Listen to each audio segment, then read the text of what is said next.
Hello friends, welcome to CSC Knowledge. Guys, हम शुरू करने जा रहे हैं हमारा यूनिट 2 स्टैटिस्टिकल टेक्निक्स 2 का। आज लेक्चर 1 है। फ्रेंड्स, इससे पहले हम लोगों ने स्टैटिस्टिकल टेक्निक्स 1 देखा है। अगर आपने अभी तक वो कवर नहीं भी किया, अगर उस वीडियोस को नहीं देखा है तो प्लेलिस्ट में आप जाके देख सकते हैं। और ऐसा नहीं कि अगर आप इस चीज़ को शुरू कर रहे हैं तो बिना उसको कवर किए हुए तो ये समझ नहीं आएगा, ऐसा कुछ नहीं है। दोनों में कनेक्शन नहीं है, ठीक है। तो आपको ये 100% समझ में आएगा, कोई दिक्कत नहीं है। चलिए, तो इस यूनिट को शुरू करते हैं। सबसे पहले हमें देखना है इसमें कि symbols for population and samples. यहाँ पे लिखा हुआ है सिंबल, समझते हैं ना। सिंबल इसका मतलब हो गया साइन, मतलब किस चीज़ से उसको याद रखा जाए, डिनोट किस चीज़ से किया था, उसको सिंबल्स कहते हैं। तो symbols for population and sample, दो चीज़ आया, एक पॉपुलेशन आया, एक सैंपल आया। तो इन दोनों का सिंबल हमें क्या करना है, देखना है। तो यहाँ पे देखिए, पॉपुलेशन पैरामीटर कैरेक्टरिस्टिक्स ऑब्लिक में है, तो पॉपुलेशन का क्या सिंबल होगा, और सैंपल स्टैटिस्टिक्स, सैंपल का क्या सिंबल, कौन कौन सा सिंबल हमें याद रखना है, वो दोनों यहाँ पे मेंशन है। तो आपको ये हमेशा तो माइंड में रखना है, क्योंकि इसी से क्वेश्चन बनेगा, इसी से क्वेश्चन आपका आएगा। मतलब ये सिंबल आपका माइंड में होना चाहिए, ठीक है।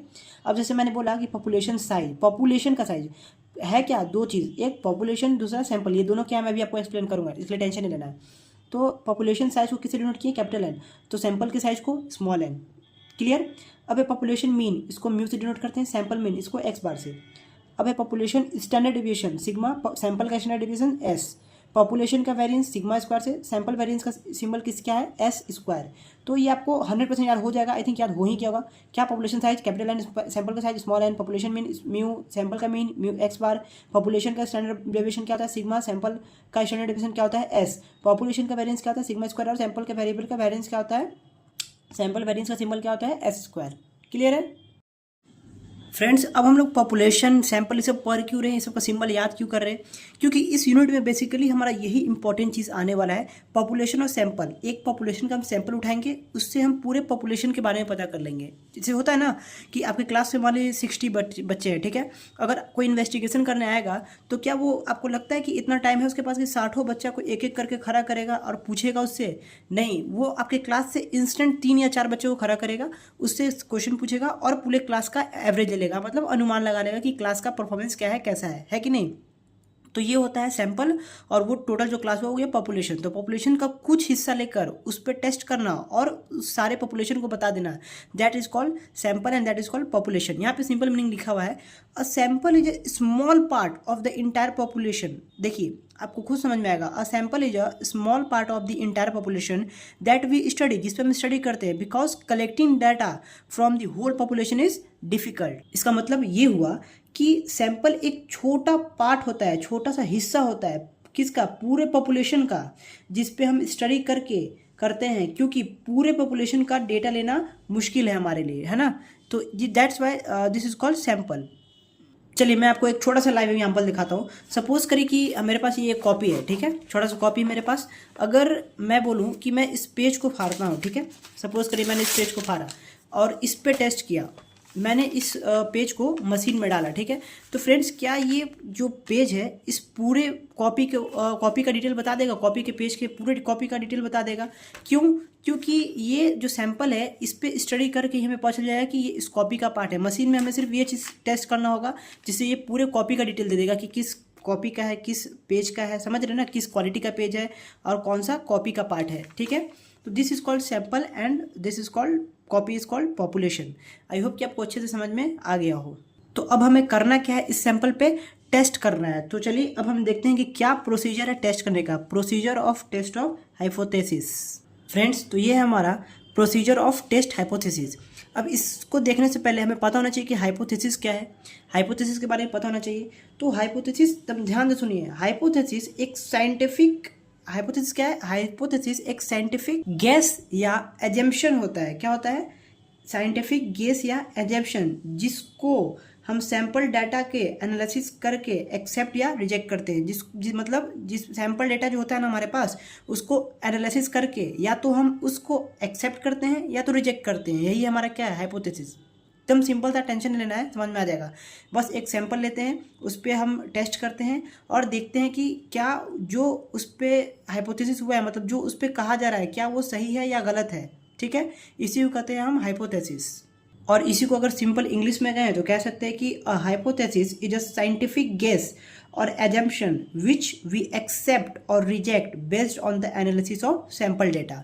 सैंपल डेटा के सैम्पल डाटा के बेस पे एनालिसिस करके क्या करेंगे, एक्सेप्ट या फिर रिजेक्ट। आपको अगर नहीं भी समझ में आ रहा है तो ये तब समझ में आएगा जब क्वेश्चन करेंगे ना, तो ईजिली समझ में आएगा, टेंशन नहीं लेना है। अब देखिए क्या है, इसका 5 प्रोसेस होता है, जिसमें पहला है state null hypothesis and alternate hypothesis. ये क्या है मैं भी आपको बताऊंगा 1 बाय 1 करके, बस प्रोसेस अभी सुन लीजिए। पहला क्या, स्टेट मतलब क्या होता है कि बताइए null hypothesis and alternate hypothesis दोनों को। और दूसरा है डिफाइन लेवल ऑफ सिग्निफिकेंस, कि वो जो आपका जो सैंपल दिया हुआ है उसका लेवल ऑफ सिग्निफिकेंस क्या है। उसके बाद यूज सुटेबल टेस्ट स्टैटिस्टिक्स, इसका मतलब ये है कि जो उसका लेवल ऑफ सिग्निफिकेंस है उस सैंपल डेटा का, तो उस पर कौन सा टेस्ट सूटेबल होगा। हमें बहुत सारा टेस्ट पढ़ना पड़ेगा, तो एक हम देखेंगे कि कौन सा टेस्ट उस सैंपल के लिए सूटेबल है, तो वही लगाएंगे। इसी को कहते हैं यूज सूटेबल टेस्ट स्टैटिस्टिक्स। एक एक करके हम लोग सब लोग देखेंगे। अगर अभी कुछ नहीं समझ में आ रहा होगा, बस आपको भी प्रोसेस का हम नाम से इंट्रोड्यूस करा रहे हैं, आपको मैं समझा नहीं रहा हूँ कि कैसे क्वेश्चन सॉल्व होगा, ये क्या है, अभी मैं आपको 1 बाय 1 बताऊंगा, ठीक है ना। चौथा प्रोसेस है इस्टेब्लिश क्रिटिकल रीजन। इसका मतलब ये हुआ कि जो ये टेस्ट करके आपके पास वैल्यू आएगा, तो हमें एक टेबल वैल्यू गिवन होता है, ठीक है ना। तो उस टेबल वैल्यू से जो हम कैलकुलेट करके लाएंगे इस टेस्ट स्टैटिस्टिक्स से, उसके कंपेयर कराएंगे, ठीक है। और उसके अकॉर्डिंग बताएंगे कि हमारा जो गिवन जो हमारा जो हाइपोथेसिस है वो एक्सेप्ट होगा या फिर रिजेक्ट होगा। किसके अकॉर्डिंग बताएंगे, उस टेबलेटेड वैल्यू से कंपेयर करके हमारा जो कैलकुलेटेड वैल्यू इससे आएगा। क्लियर। उसके बाद कंक्लूजन बता देंगे कि कब हमारा करेक्ट एक्सेप्ट होगा, कब नहीं होगा। तो ये पांचों आपको एक बार में समझ में आ जाएगा, कब, जब हम एक क्वेश्चन कर लेंगे तब, ठीक है फ्रेंड्स। तो अब हम देखते हैं हमारा नल हाइपोथेसिस क्या है और अल्टरनेट हाइपोथेसिस क्या है। ये हमारा प्रोसीजर ऑफ टेस्ट हाइपोथेसिस का पहला स्टेप था, state null hypothesis and alternate hypothesis. तो नल हाइपोथेसिस कहता है this assumption there is no significant difference is called null hypothesis and it is denoted by H naught. याद रखिएगा फिर, null hypothesis को किससे रिप्रेजेंट करते हैं, एच नॉट से, और अल्टरनेट हाइपोथेसिस को किससे रिप्रेजेंट करते हैं, एच वन से, ठीक है। ये दोनों एक दूसरे से इंटर रिलेटेड है।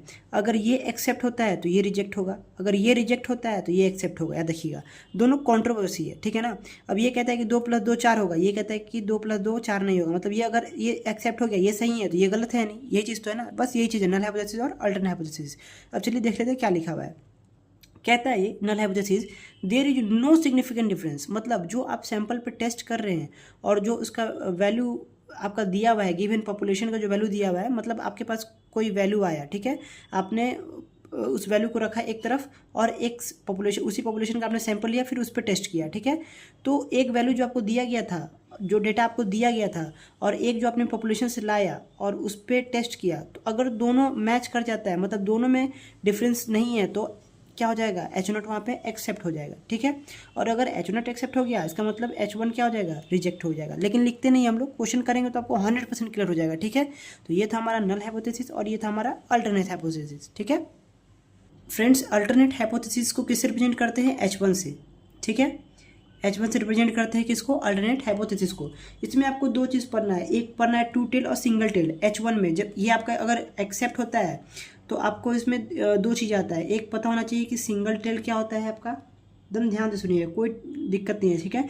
एक होता है सिंगल टेल और एक होता है आपका टू टेल, ठीक है। दोनों का कंडीशन होता है, आपको इजी समझ में जाएगा सिंगल टेल क्या और टू टेल क्या है। सिंगल टेल जब एच वन क्या है आपका, अल्टरनेट हाइपोथेसिस। एच वन क्या है, अल्टरनेट हाइपोथेसिस। इसका मीन अगर नॉट इक्वल टू, 3 केस बनता है किसी भी चीज़ का, ये मीन है दोनों, ठीक है। ये आपका एक हो गया म्यू, यानी कि मीन हो गया, मैंने आपको बताया था कि म्यू को रिप्रेजेंट कौन करता है, मीन करता है, ठीक है। एक हो गया ग्रेटर देन म्यू नॉट, और एक कंडीशन और क्या हो सकता है कि आपका मीन क्या है, लेस देन म्यू नॉट। ये 3 केस आपका बनता है, ठीक है। या तो कोई भी कंपेयर करेगा, या तो बराबर हो सकता है, या तो बड़ा हो सकता है, या तो छोटा हो सकता है। यही 3 चीज़ पॉसिबिलिटीज़ है फ्रेंड्स। तो अब ध्यान से देखिए, अगर ये बराबर नहीं है, it means mu not equal to mu naught, तो ये टू टेल्ड है। क्या है, टू टेल्ड है। टू टेल्ड कैसे है, मतलब कब पता चलेगा कि टू टेल्ड है, ध्यान से सुनिए मैं जो कहना चाह रहा हूँ। अगर क्वेश्चन में आपको ये क्लैरिफाई नहीं किया गया है कि जो वैल्यू दिया हुआ है वो कहीं पे भी क्वेश्चन में ग्रेटर नहीं लिखा हुआ है या फिर स्मॉलर नहीं लिखा हुआ है, इसका मतलब क्या है कि वो बराबर नहीं है। मतलब क्वेश्चन देखिएगा तो समझ में आएगा, बस ध्यान फिर लीजिए कि टू टेल क्या है और सिंगल टेल क्या है। टू टेल क्वेश्चन में अगर ये चीज़ क्लैरिफाई है कि मीन जो है या तो ग्रेटर है या तो स्मॉलर है, या तो ग्रेटर है या तो स्मॉलर है, तो ये कौन सा टेल होगा, ये सिंगल टेल होगा, अगर क्वेश्चन में क्लैरिफाई है तो। और अगर कुछ नहीं दिया हुआ है, इसका मतलब वो टू टेल है, यानी या ना बड़ा दिया हुआ है, ना ग्रेटर लिखा हुआ है क्वेश्चन में, ना स्मॉलर लिखा हुआ है मीन, तो इसका मतलब क्या है, वो टू टेल है। समझ गए? मतलब आपको क्लैरिफाई नहीं हो कि यहाँ पे जो म्यू बोल रहा है सैंपल का या फिर जो पॉपुलेशन का दिया हुआ है वो ग्रेटर है या फिर स्मॉलर है या फिर बराबर है, ठीक है, बराबर नहीं है। तो यही कंडीशन होता है टू टेल का और सिंगल टेल का। क्लियर है? टू टेल कब? जब आपको क्लैरिफाई नहीं होगी ग्रेटर है कि स्मॉलर है, ठीक है, तो वो हो जाएगा टू टेल। सिंगल टेल में आपको लिखा रहेगा क्वेश्चन में कि greater, smaller, less than, greater than लिखा रहेगा, तो वो क्या कौन होगा? सिंगल टेल होगा। ठीक है, क्वेश्चन देखेंगे तो और पार्ट क्लियर हो जाएगा। ठीक है, आगे बढ़ते हैं अब फ्रेंड्स। अब हम लोग देखते हैं लेवल ऑफ सिग्निफिकेंस हमारा क्या होता है। हमने दो चीज़ देख लिया, नल हाइपोथेसिस देख लिया, अल्टरनेट देख लिया। ठीक है, अब क्या देखेंगे? Level of significance. तो लेवल ऑफ सिग्निफिकेंस क्या होता है हमारा? The probability level below which we reject the hypothesis is known as level of significance. मतलब वो लेवल जिसके बिलो हम क्या कर देते हैं? हाइपोथेसिस को रिजेक्ट कर देते हैं, उसको क्या कहते हैं? Level of significance. ठीक है, जब क्वेश्चन सॉल्व करेंगे तो समझ में आएगा, टेंशन ना लीजिए। ये है it is denoted by alpha. Level of significance को किससे डिनोट करते हैं? अल्फा से। ये डिनोशन आप याद रखिएगा कि किस चीज़ को किससे डिनोट करते हैं, ये बहुत इंपॉर्टेंट है। Generally we take alpha equal to 5%। ये अल्फा 5% क्या बता रहा है? ये वो वैल्यू है जिसके बिलो आपका हाइपोथेसिस क्या हो जाता है? रिजेक्ट हो जाता है, या तो आइदर 5% और 1%। ठीक है ना? अब यहाँ पे इसी को और फर्दर एक्सप्लेन करने के लिए ये चीज़ आता है, क्रिटिकल रीजन और रिजेक्शन रीजन। क्यों? क्योंकि लेवल ऑफ सिग्निफिकेंस हमें क्या बताता है कि प्रोबेबिलिटी का वो प्रोबेबिलिटी लेवल जिसके बिलो आपका हाइपोथेसिस क्या हो जा रहा है? रिजेक्ट हो जा रहा है ना। तो वही आपको यहाँ रिजेक्शन रीजन बताने के लिए मैंने एक फिगर बनाया। देखिए, क्रिटिकल रीजन क्या है? Critical region is the region in which a sample value is rejected. मतलब जो आप सैंपल वैल्यू ले रहे हो वो क्या हो जा रहा है? रिजेक्टेड हो जा रहा है, जिसके कारण आपका हाइपोथेसिस क्या हो रहा है? रिजेक्ट हो रहा है। तो रिजेक्ट कितना वैल्यू पे होता है? आइदर 5% और 1%। ठीक है, तो यहाँ पे देखिए मैंने बनाया है, ये आपका एक रीजन है। यहाँ पे जो आपका ये है single left tail test, single right tail भी होता है। यहाँ लेफ्ट लिखे हैं इसलिए ये जो रीजन है रिजेक्शन का लेफ्ट में दिखा रहा है। राइट यहाँ लिखते थे, यहाँ राइट में एक और वीडियो, एक और ये पिक्चर बनता है, यहाँ पे राइट में ऐसे मार्क कर देते हैं। ठीक है ना? जो यहाँ लेफ्ट में किए हैं, तो अगर लेफ्ट में किए हैं तो सिंगल लेफ्ट टेल टेस्ट, अगर राइट में करते हैं तो single right tail test. Alpha कितना? एट 5%। ठीक है, जनरली 5% पे ही आता है। ठीक है ना, टेंशन ना लीजिए। तो देखिए रीजन ऑफ रिजेक्शन कितना हो जाएगा फ्रेंड्स? 5% को कन्वर्ट करिए नंबर में, तो 5% होता है ना, तो 5/100 करेगा तो कितना आएगा? 0.05। तो region of rejection single left tail के लिए कितना हो जाएगा? 0.05 हो जाएगा। ठीक है, ये हो गया रीजन किसका? रिजेक्शन का 0.05 जेड क्या, यानी यहाँ पे माइनस जेड अल्फा जो हो गया कितना हो गया? 0.05। ठीक है, जो एक्सेप्टेंस रीजन बचा वो कितना बचा? 0.95 बचा। 0.05 अगर रिजेक्शन रीजन है तो जो रेस्ट बच गया वो क्या हो जाएगा? एक्सेप्टेंस का रीजन हो जाएगा। मतलब ये है कि अगर 5% आपका रिजेक्शन रीजन है तो 95% इसका मतलब क्या है? एक्सेप्टेड है। 5% रिजेक्ट हुआ ना, तो 95% एक्सेप्टेड है। तो ये जो एक्सेप्टेंस एरिया है वो कितना हो जाएगा? 0.95, 95/100। क्लियर है? बस यहाँ पे समझिए, सारा चीज़ क्लियर होगा अभी, अगर क्लियर नहीं भी हो रहा है तो। ठीक है, अब है two tail test at alpha equal to 5%। तो टू टेल टेस्ट के लिए क्या होता है? लेफ्ट भी आएगा राइट भी आएगा, क्योंकि क्या है? टू टेल्ड है। ठीक है, तो अब इसमें जो रीजन ऑफ रिजेक्शन था कितना था? टोटल 0.05 था, लेकिन अब दो पार्ट में बढ़ गया, एक लेफ्ट एक राइट। तो अब क्या हो जाएगा? एक तरफ के लिए 0.025 और एक तरफ के लिए 0.025। ये हो गया आपका रीजन ऑफ रिजेक्शन। ये हो गया एक लेफ्ट का और ये हो गया एक राइट का। इसमें भी रीजन ऑफ एक्सेप्टेंस कितना रहेगा? 0.95। क्लियर है फ्रेंड्स? ये था आपका single left tail test at alpha equal to 5% और two tail at alpha equal to 5%। तो ये था आपका लेवल ऑफ सिग्निफिकेंस, आपको समझाने के लिए कि वो प्रोबेबिलिटी लेवल जिसके बिलो आपका हाइपोथेसिस क्या होता है? रिजेक्ट हो जाता है। क्वेश्चन करेंगे क्लियर हो जाएगा, अगर अभी भी क्लियर नहीं हुआ है तो। ठीक है, डिनोट किससे करते हैं लेवल ऑफ सिग्निफिकेंस को? अल्फा से। फ्रेंड्स, इसके बीच एक बहुत ही इंपॉर्टेंट क्वेश्चन ये आता है कि हम कब कहेंगे कि जो हमारा हाइपोथेसिस है वो एक्सेप्ट है, और कब कहेंगे कि वो जो हमारा नल हाइपोथेसिस है वो रिजेक्ट है? कब? क्योंकि हम किसको एक्सेप्ट कर रहे हैं किसको रिजेक्ट कर रहे हैं, पहले ये समझिए। नल हाइपोथेसिस को या तो एक्सेप्ट कर रहे हैं और या तो फिर रिजेक्ट कर रहे हैं नल हाइपोथेसिस को। और नल हाइपोथेसिस को किससे डिनोट करते हैं? एच नोट से। ठीक है, तो अब कब कहेंगे कि हमारा जो नल हाइपोथेसिस है वो एक्सेप्ट होगा? तो जब देखिए, इफ कैलकुलेटेड वैल्यू मतलब जो सैंपल से आप वैल्यू को कैलकुलेट करेंगे। ठीक है, if calculated value less than equal to, मतलब जो वैल्यू आप कैलकुलेट किए अगर वो छोटा है किससे? टैब्यूलेटेड वैल्यू से। किससे?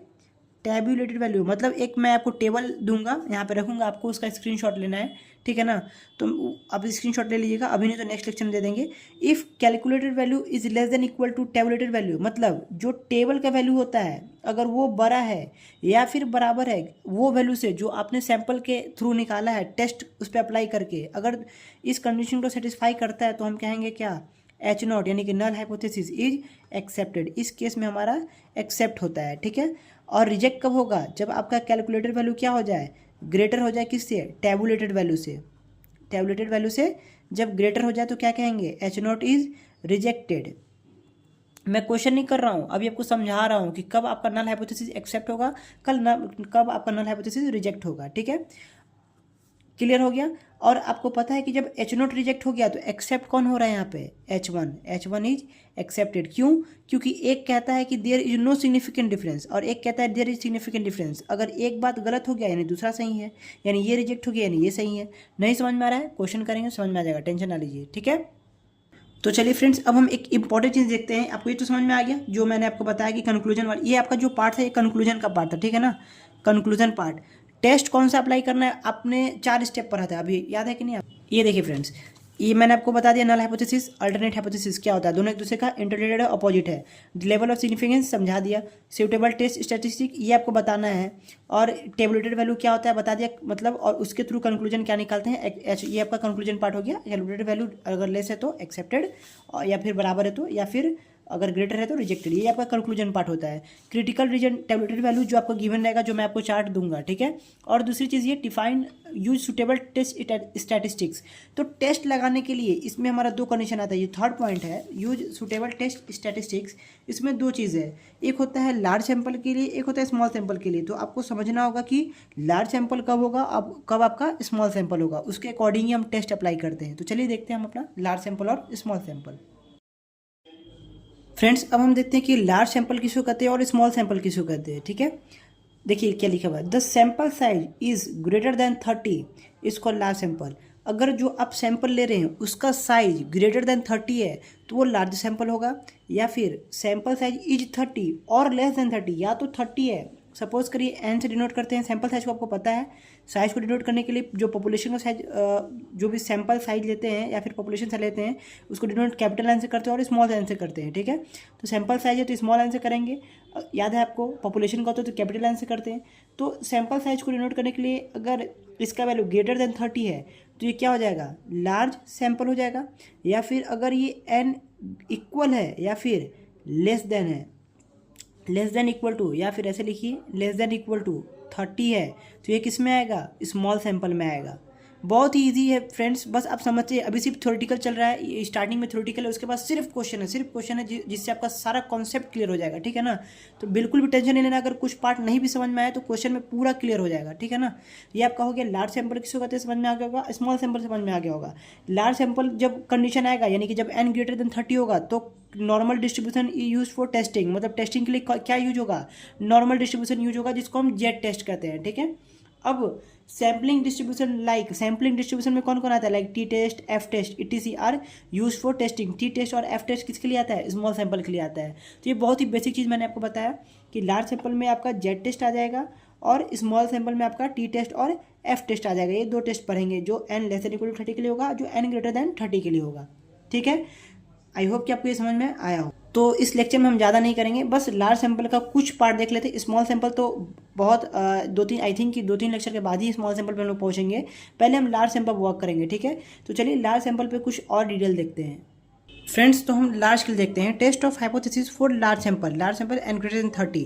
तो इसको सॉल्व करने का, इसके अंडर आता कौन है, लार्ज सैंपल के अंदर जेड टेस्ट पता होना चाहिए आपको। तो इसमें 2 तरीका का केस आएगा, एक test of hypothesis about population mean, इसका मतलब हुआ कि आपके पास 1 सैंपल होगा, ठीक है। इसमें 1 sample, 1 population 1 sample about population mean. ये जो आपका लार्ज सैंपल है ना, मीन के अकॉर्डिंग हम लोग करते हैं, मतलब मीन का सैंपल लेके, मतलब मीन निकालते हैं उसका, जिससे हम कंपेयर करते हैं पूरे पॉपुलेशन को। तो test of hypothesis about population mean हो गया। दूसरा होता है test of hypothesis about difference between 2 population mean, इसका मतलब यहाँ पे 2 सैंपल होगा, ठीक है। बहुत ही सिंपल है, ठीक है ना। आपको अभी टफ लग रहा होगा, लेकिन जब आप क्वेश्चन में जैसे ही इंटर करिएगा देखिए आपके लिए कितना ईजी हो जाएगा, ठीक है ना। तो ये हो गया आपका test of hypothesis about population mean. दूसरा हो गया test of hypothesis about difference between two population mean. Friends, तो अब हम लोग देखते हैं, पहले इस पार्ट को कवर करते हैं कि अबाउट पॉपुलेशन मीन जब एक सैंपल रहेगा तो उसका क्या क्या कुछ रूल्स है उसको देखते हैं, फार्मूलाज वगैरह को। फ्रेंड्स देखिए, ये हमारा test of hypothesis about population mean में पहला जेड का फॉर्मूला, जेड टेस्ट का, जिसमें ये आपका सिंपल के लिए, सिंपल एक सैंपल के लिए, जिसमें होता है आपको X bar minus mu upon sigma divided by root under N.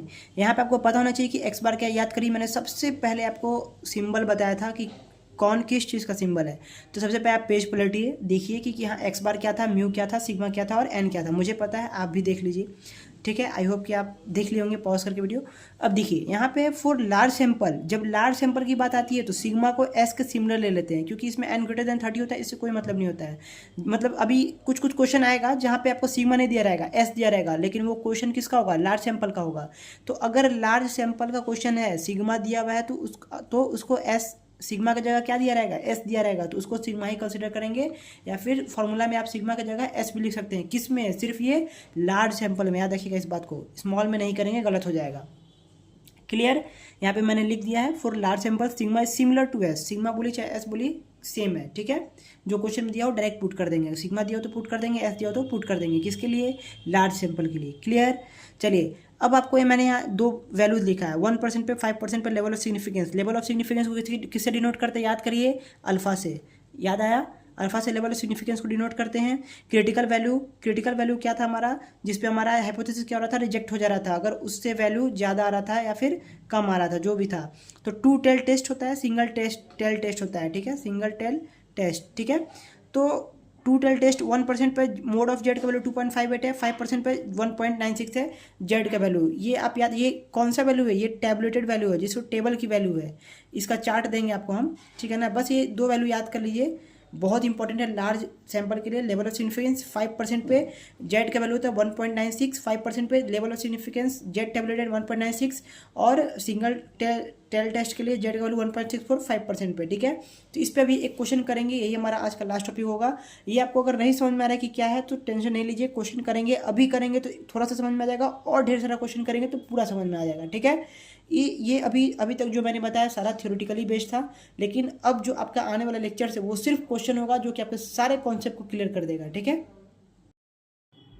Friends देखिए, ये हमारा क्वेश्चन है, ये बहुत ही ईजी क्वेश्चन है, सिंपल क्वेश्चन है, जो आपके कॉन्सेप्ट को थोड़ा बहुत तो भी क्लियर कर ही सकता है। देखिए, अ random sample of 900 members has a mean. देखिए क्वेश्चन को पकड़ते हुए कि क्वेश्चन में गिवन क्या है।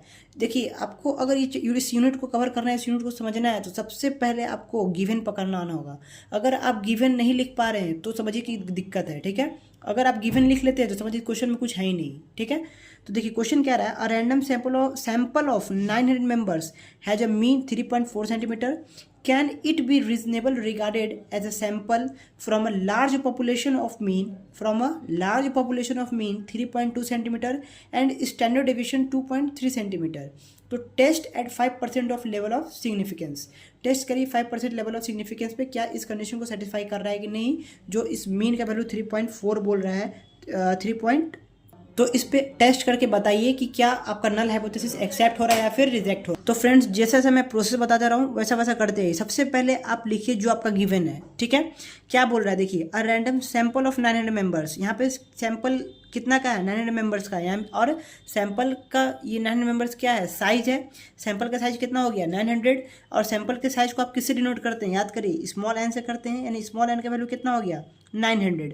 तो ये 900 वैल्यू देखते ही आपको समझ में आ गया होगा कि ये सैंपल लार्ज सैंपल है या फिर स्मॉल सैंपल है, क्योंकि मैंने आपको उसका कंडीशन बता रखा है कि लार्ज सैंपल के लिए क्या होना चाहिए, एन ग्रेटर देन 30 होना चाहिए, स्मॉल सैंपल के लिए क्या होना चाहिए, एन आइदर भी इक्वल और लेस देन 30 होना चाहिए। तो ये जो 900 है आपको क्लियर दिख रहा है कि क्या है, लार्ज सैंपल है।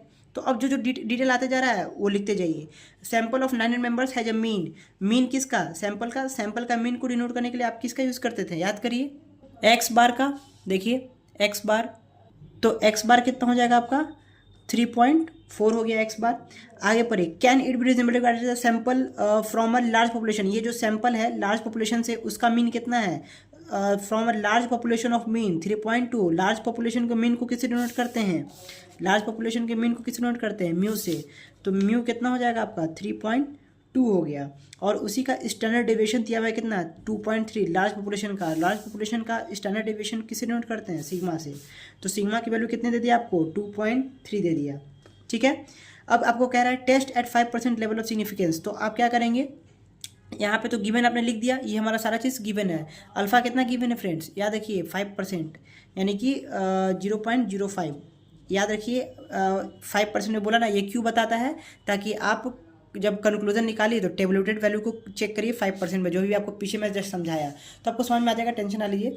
चलिए अब क्या है इसमें, अब इसको बनाने का प्रोसीजर मैंने आपको बताया था, याद करिए। इस क्वेश्चन का, इस यूनिट का जो भी क्वेश्चन आप बनाइएगा उसमें आपको यही प्रोसीजर लगाना है जो मैंने आपको सबसे स्टार्टिंग में बताया था, याद करिए। प्रोसीजर ऑफ टेस्ट हाइपोथेसिस की, कोई भी टेस्ट करने के लिए आपको इस 5 प्रोसेस को हर हाल में करना है, हर स्टेप में करना है, जिसमें जो रिक्वायर्ड आएगा, ठीक है। सबसे पहला काम state null hypothesis and alternate hypothesis, सबसे ज़रूरी है ये। तो चलिए लिखते हैं, इसको लिखेंगे कैसे, क्या कहेंगे, नल हाइपोथेसिस, इसको हम एक्सप्लेन कर रहे हैं भाई, ये मैं लिख दे रहा हूँ, ये आपको हर क्वेश्चन में करना है, देखिएगा हर क्वेश्चन में। नल हाइपोथेसिस को H नॉट से रिप्रेजेंट करते हैं, ये लिखने की जरूरत नहीं है, ये फर्स्ट क्वेश्चन इसलिए मैं लिख रहा हूँ कि यहाँ पे इस चीज़ को एक्सप्लेन कर रहा हूँ।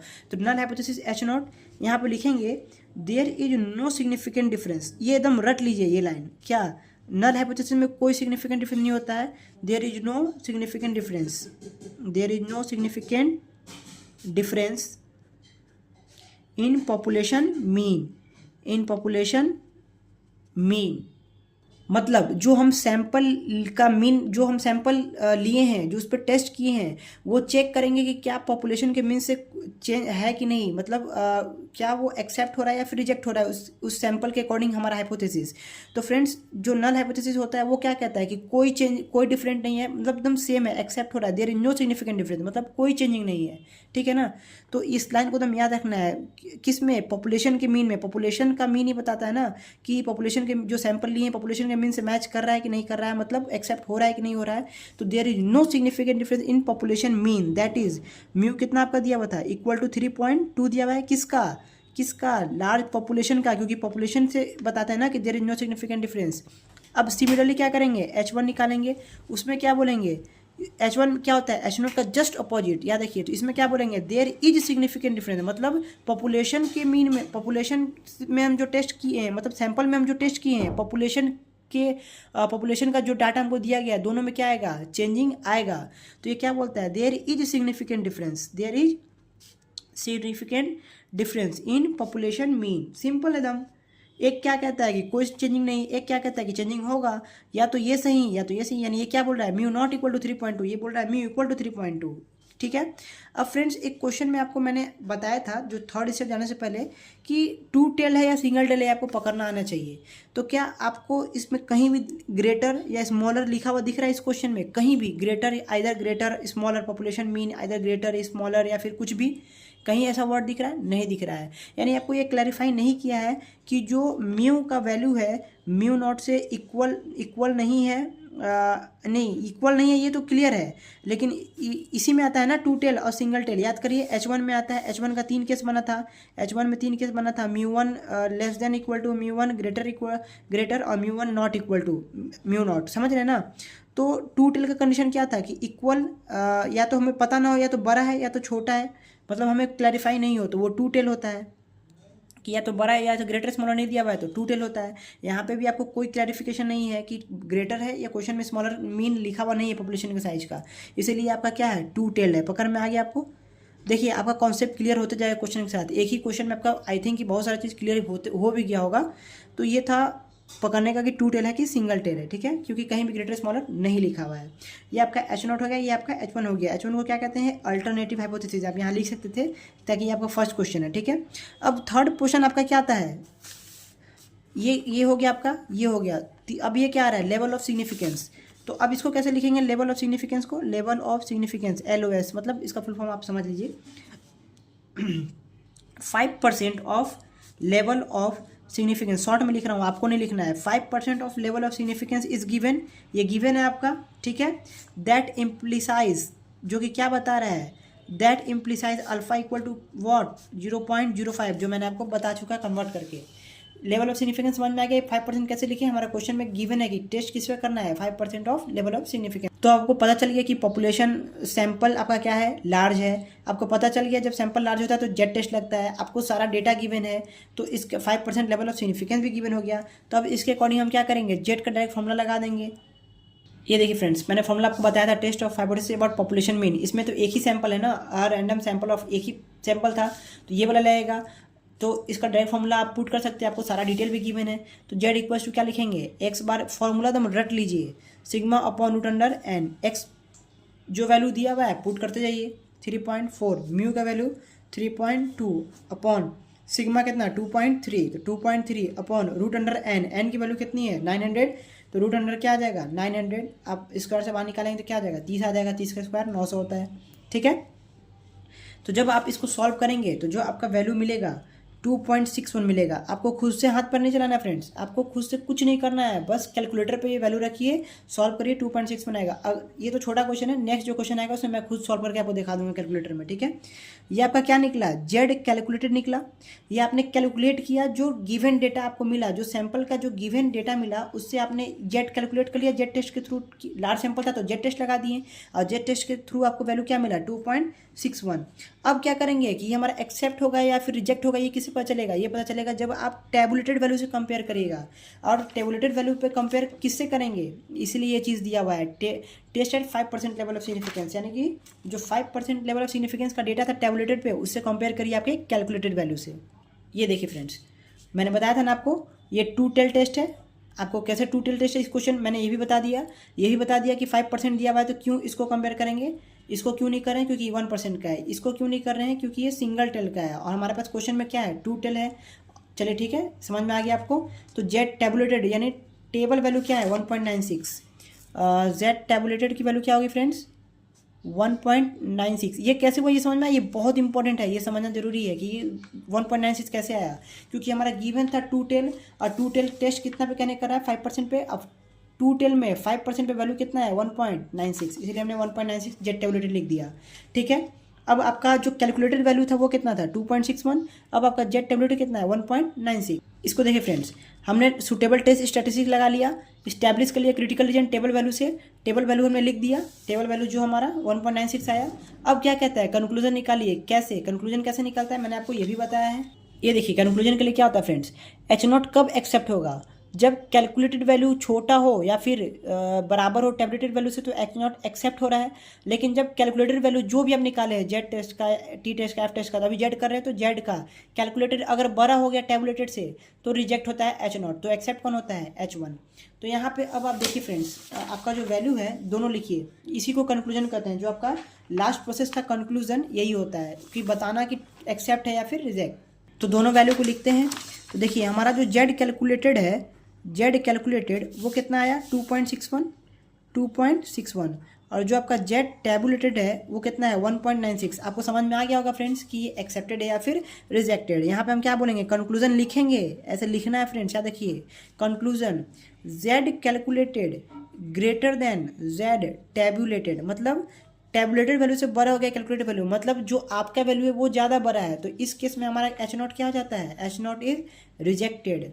एक्सेप्ट कब, देखिए आपको कन्फ्यूजन बहुत आएगा कब एक्सेप्ट होगा कब रिजेक्ट, इतना याद रखिए। बस एक चीज़ रखिए कि जो आप निकाल रहे हैं या फिर वो नहीं, समझिए कि जो टेबल का वैल्यू है वो ऑलवेज बड़ा होना चाहिए या फिर बराबर होना चाहिए, बस टेबल से याद रखिए। आपका वैल्यू कुछ भी है, अगर टेबल का वैल्यू बड़ा है या फिर बराबर है तो एक्सेप्ट होगा, लेकिन यहाँ पे कैलकुलेटेड वैल्यू जो आप निकाल रहे हैं वो बड़ा है, इसीलिए H0 क्या हो गया रिजेक्टेड। ठीक है, ये आपका H0 यहाँ पे। तो जब H0 रिजेक्ट हो गया तो H0 बोलता है क्या है कि there is no significant difference in population mean. H0 क्या बोलता है, there is no significant difference, लेकिन यहाँ पे H0 क्या हो गया रिजेक्ट हो गया। इसका मतलब क्या हुआ, हैंस क्या, hence there is significant difference. या तो आप लिखिए H1 इज एक्सेप्टेड, या फिर ज़्यादा बेटर ये रहता जो मैं लिख रहा हूँ, there is significant difference in population mean, significant difference in population mean, यानी यहाँ पे सिग्निफिकेंट डिफरेंस है। H0 क्या कहता है, there is no significant difference, लेकिन जब H0 रिजेक्ट हो गया इसका मतलब क्या हुआ कि आपका सिग्निफिकेंट डिफरेंस यानी कि है, डिफरेंस क्या है है। यही आपका क्वेश्चन में बताने को कह रहा था टेस्ट करके, यानी H नॉट आपका क्या हो गया इसमें, इस केस में रिजेक्ट हो गया। तो फ्रेंड्स ये हमने लार्ज पॉपुलेशन का एक पहला क्वेश्चन देखा जो अबाउट पॉपुलेशन मीन था। अब हम लोग और भी क्वेश्चन करेंगे नेक्स्ट लेक्चर में। आई होप कि ये लेक्चर में आपको थोड़ा सा पार्ट भी क्लियर हुआ है ना, तो नेक्स्ट पार्ट में आपका सारा क्लियर हो जाएगा। ठीक है, आपको इस लेक्चर में ज़्यादा हो गया थ्योरेटिकल पार्ट, इसलिए कन्फ्यूजन हो रहा होगा, लेकिन ट्रस्ट में आपका जो भी पार्ट नहीं समझ में आया वो नेक्स्ट लेक्चर में 100% आ जाएगा। और इसको थोड़ा सा बैक करके आप इस क्वेश्चन को एक बार फिर से देखिए दोबारा, आपको पूरा समझ में आ जाएगा। ठीक है, अगर 95% आया तो 100% आ जाएगा। फ्रेंड्स आज के लिए इतना ही रहने थे इस लेक्चर में, बाकी नेक्स्ट लेक्चर में देखेंगे। Okay, thanks.